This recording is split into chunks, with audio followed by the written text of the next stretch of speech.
Subling gipanganlan sa mga kanhi Marines o garon gitawag ng Maleta Boys atol sa ilang panagtapo kagahapon June 17 na nakadawat og minalita nga kwarta si President Ferdinand Bongbong Marcos Jr. og anak ni ini nga si Congressman Sandro Marcos.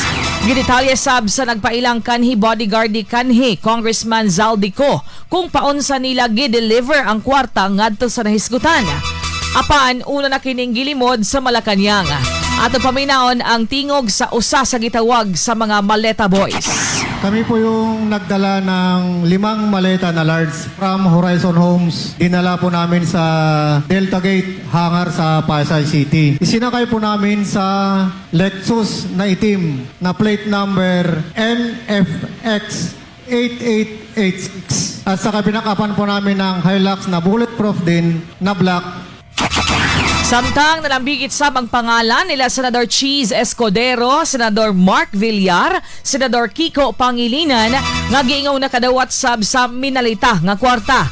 Nasayrang nagkatigom kagahapon ang Maleta Boys. Apan ikaron ni kanhi Congressman Mike Defensor nga dili kini opisyal nga hearing sa Blue Ribbon Committee.